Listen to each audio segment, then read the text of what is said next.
Hey there, Reggie Rivers here. Wanted to read you a little funny section from my fourth book, My Wife's Boyfriend and Our Feud with the Highlands Ranch Homeowners Association. Now, this is a work of fiction. As far as I know, my wife doesn't have a boyfriend, and we don't live in Highlands Ranch, never have. But I heard so many friends tell me stories about the things that happen in covenant controlled neighborhoods that I decided to write this comedy about a marriage that's falling apart in the suburbs while they're battling with their HOA over a commercial van parked in their driveway. So the protagonist in this story is Howard Marshall. The story picks up with him driving home. The rain continued to pound on the roof of Howard's BMW as he entered his section of Highlands Ranch, which had been built in the early 1990s by James R. Pendleton Construction.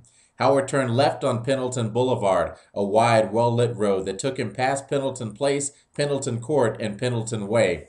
He turned left on Pendleton Avenue, past Pendleton Street, turned right on Pendleton Lane, then left on Pendleton Drive. His was the 19th Tope House on the left, where Davis Delaney's van was still parked in the driveway.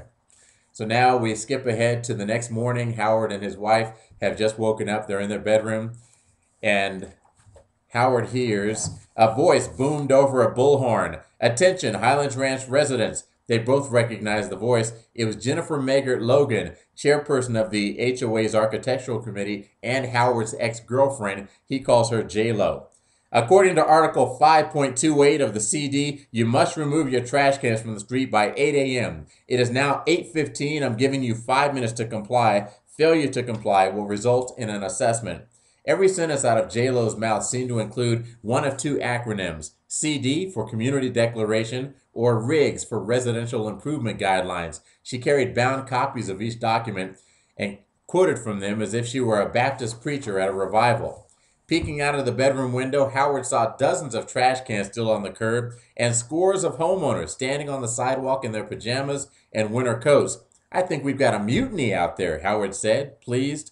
He'd long advocated that the residents of Highlands Ranch band together and violate rules en masse. But who had initiated this trash rebellion, and why hadn't Howard been informed? He dressed quickly in jeans, a t-shirt, and parka, and walked down the street greeting neighbors along the way. "Good luck Tuesday night," said Tony Parker, a balding office supply manager who lived 2 houses down. Everyone knew about his upcoming confrontation with the HOA over Davis Delaney's van, and they all seemed to be rooting for him. "Don't let them push you around," yelled Elizabeth Duval, who lived across the street and 4 houses down. She was standing with one of her 3 children, a girl about 12 years old. Howard knew most of the parents by name, but not the kids, though he probably could have guessed. He had observed that the christening of children reflected roughly the same limited variety as the architecture in Highlands Ranch. Girls came in 3 versions: Madison, Emma, and Bailey, and every boy was named Aiden, Ethan, or Caleb. 7 houses down, Adam and Miriam Hogan were huddled together wearing heavy fur-lined sailor's coats. Their 2 kids, Caleb and Emma, waved at Howard from the living room window. "Waste management hasn't even come yet," Adam complained. They could hear J-Lo on the bullhorn a couple of streets over. She'd hit the siren for about 5 seconds, then make her announcement. "What happened to your face?" Miriam asked. Howard had an accident the night before. Howard's right eye was swollen shut, but he smiled as best he could.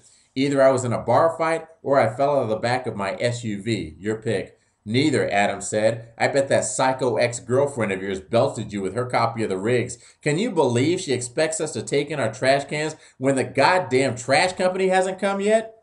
Howard thought the Lord must be testing him. At work he had Bob Carson, who focused on the big picture and ignored any detail that conflicted with his perspective. At home, he had J-Lo, who was obsessive about enforcing rules without ever seeming to consider context. A year ago, J-Lo had cited the Swansons on Pendleton Court for leaving their back gate open. The Swansons had called the fire department because their 12-year-old son Aiden had broken his leg on the trampoline and was stuck in the coils. The EMS crew had worked diligently for nearly an hour to extricate the boy, his worried parents hovering as close as the text would allow. During the ordeal, J-Lo, alerted by an overzealous neighbor, had written up a violation against the Swansons for leaving their back gate ajar for more than the 10 minutes permitted under Article 2.28 of the rigs. "There was an ambulance in our driveway with its lights flashing," the Swansons had argued at a board meeting.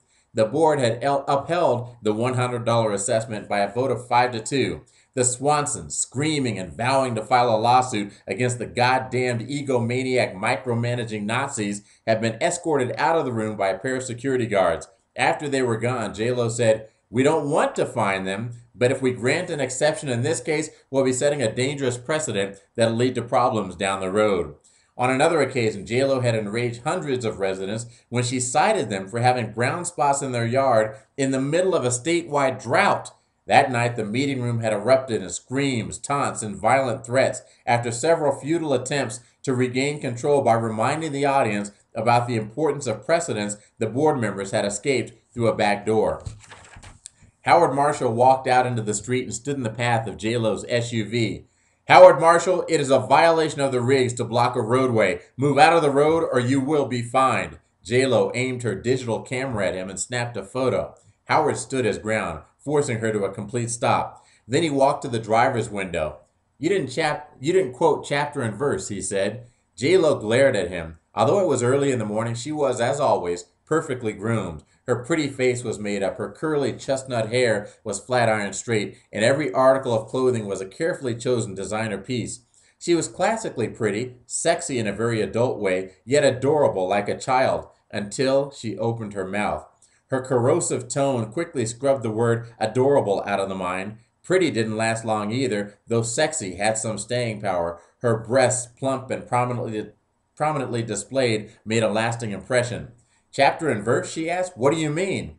If not for Botox, Howard knew that question would have been accompanied by an ugly furrow between her eyes, like an exclamation mark over her button nose. Instead, her forehead was as emotionless as the architecture of the neighborhood. Howard said, "When you said it was a violation to stand in the road, you didn't mention where in the rigs it says that. That suggests to me that you might be making it up." "Your eye is disgusting," J-Lo said. "Are you aware," Howard asked, "that the trash company hasn't come yet?"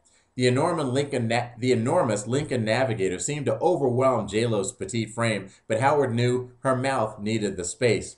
"What I'm aware of," she said, her tone dripping with an acid that was completely at odds with the placid appearance of her face, "is that dozens of residents are in violation of the rigs. What I'm aware of is that you've got a black eye because someone probably got tired of your bad attitude and taught you a lesson. What I'm aware of," she said, consulting a notebook in the passenger seat, "is that you put your trash cans out at 1:30 this morning, which is a violation of Article 2.83 of the rigs." "Who told you that?" Howard asked, knowing that it was Mrs. Stevenson, the old lady who lived across the street. "I can't say," J-Lo said. "Don't I have the right to confront my accuser?" She shook her head. "We guarantee anonymity through our whistleblowers program."